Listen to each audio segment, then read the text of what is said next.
The greatest joy in life is being by the ocean.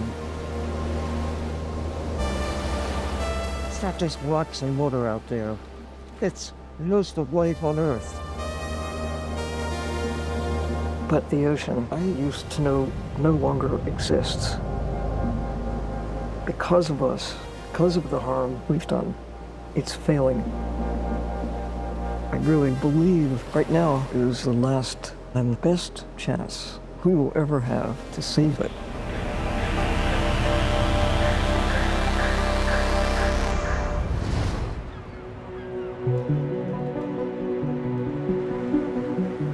Countries are coming together in France.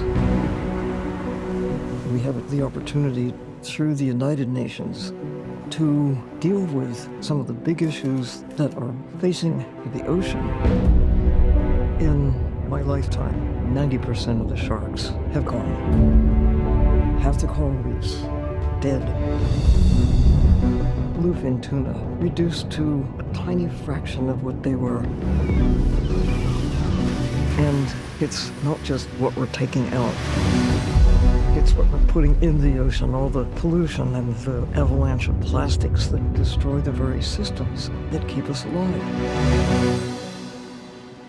Ladies and gentlemen, it is my profound honor to introduce a beloved living legend and one of the most influential ocean advocates of our time.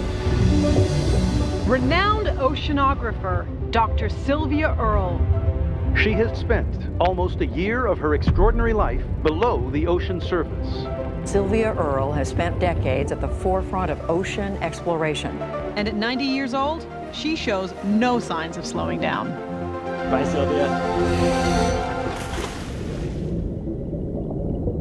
I've always loved exploring the ocean, and it started when I was a little kid. When my parents moved to Florida when I was 12, we lived right on the Gulf of Mexico. I was so lucky to be allowed to explore.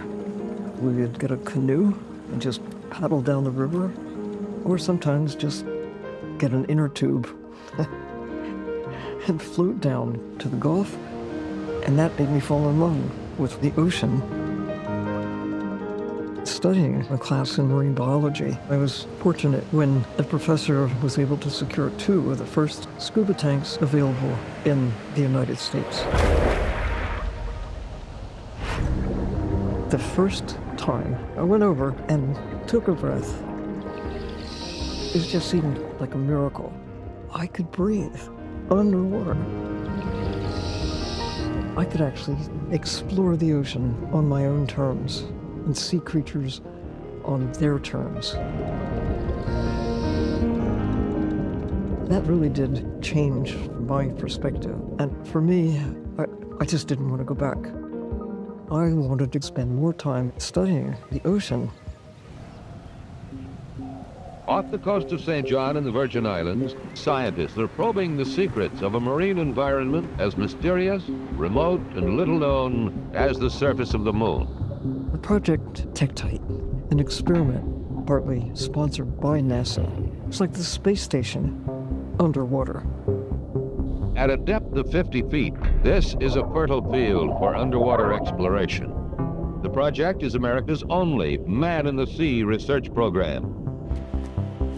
I wasn't the only woman to apply. There were several, and there was no qualification issue, but they did not approve of having a woman living underwater with men. 1970, that was considered unacceptable. The head of the program decided, let's avoid this cohabitation business and just have a team of all women. Here for a fortnight, the world's first women aquanaut. And from the beginning, the girls show that they are, on all counts, well-chosen and well-qualified. People wanted to hear, did you use a hairdryer? Did you wear lipstick for the fish? Just stupid things. We didn't care what they said as long as we got to go. We stayed, the 5 of us, living underwater, conducting experiments and exploring the reef.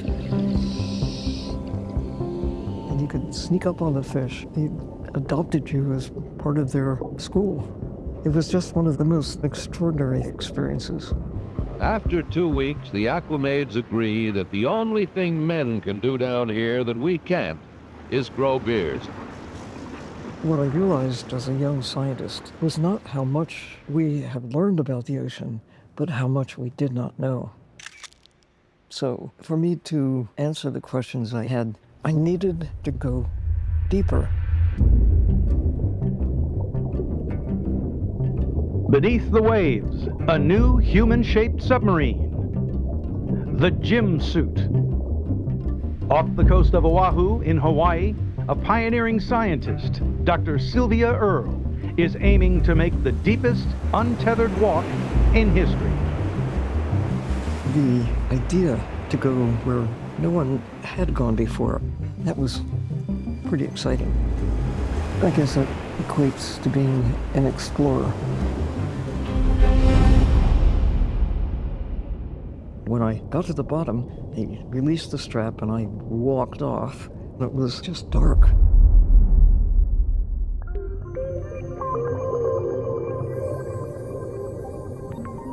I started to see a little flash, sparkle, and glow. I was surrounded by all kinds of creatures. It was beautiful. People asked me, "Weren't you afraid? Weren't you lonely down there by yourself?" I'm never by yourself.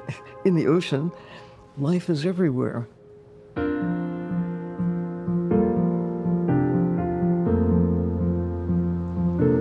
We started deep ocean exploration and research. A company creating cutting-edge submersibles so others could go down and see what I had seen. So we're just unwrapping the new submersible. Yeah, all right, carefully. We need to do this. Is this the big unveiling? Pretty much. All right, this is it. The only way to get that insight of knowing, of understanding why the ocean matters is by experiencing it. Ready?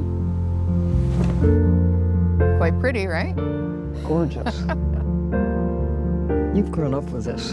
You know, True enough. remember our first submersible designs, we had at one point 15 engineers that were actually working in the house and the garage. Oh, I know, that was kind of wild. Exactly. As a kid, it was a little, bit of a roller coaster at times because she was diving and going on expeditions around the world. And so it was a little different. One of the nice things about the design that you've had so much input on is maintaining that view so that that gift of time below the surface is even more impactful for people. It'll be even better when it's in the ocean. Oh, yeah. To take someone into the sea and give them the gift of time underwater so they can see the ocean the way the creatures who live there see the ocean is to really change their perspective. Because all of this is at risk.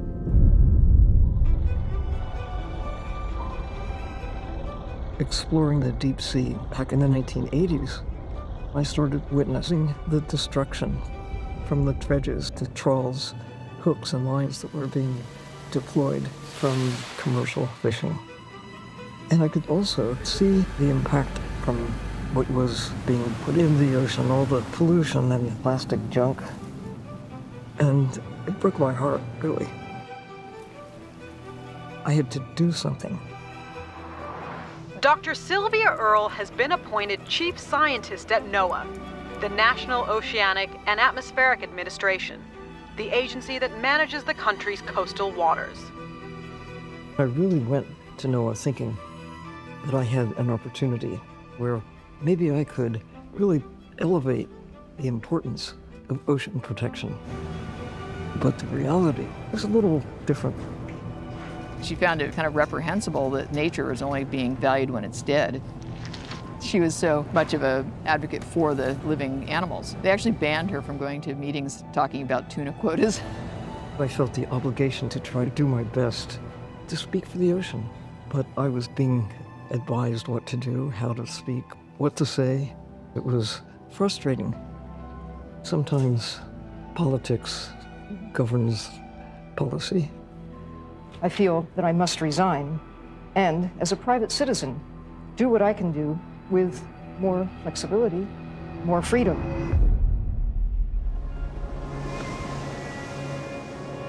When I was at NOAA, it was pretty constraining being a government official. I needed to bring together communities and scientists who really cared about the importance of the ocean. Earth is blue. We have to take care of it. It's up to us. And that led to me starting Mission Blue in 2009. A network of 160 plus hope spots, protected areas, and critically vulnerable parts of the ocean,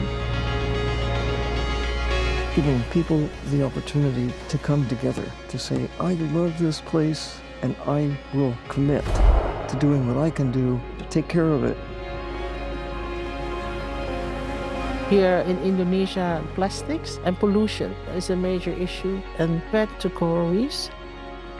With support from Hope Spots, we developed a restoration program supporting the diversity of the corals, the fish, and the iconic species so that we can enjoy these beautiful creatures for the next generations. The Galapagos Marine Reserve, it's unique because species are found here that are found nowhere else in the world. So protecting these islands is really important. Right now, only about 3% of the ocean is fully protected. The goal by 2030, with the help of Hope Spots, is to get to 30%.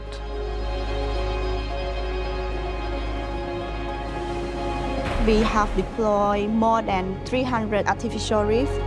It helps protect and regrow more the seagrass, providing home and feeding ground.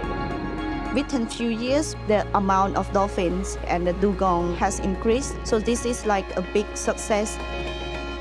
Sylvia Earle, of course, has been an inspiration for us all, and we really support her mission to create more hope spots around the globe.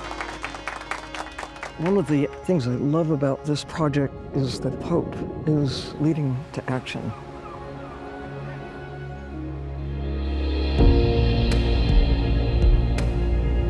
Ladies and gentlemen, Please welcome Dr. Sylvia Earle to the stage.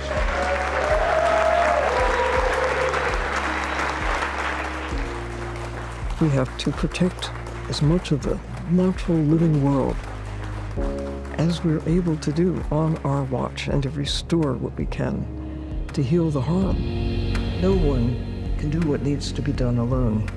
It's only by coming together as we are now on this occasion, United Nations Ocean Conference, to look at what the problems are, to figure out what do we do now that we know what nobody could know when I was a child.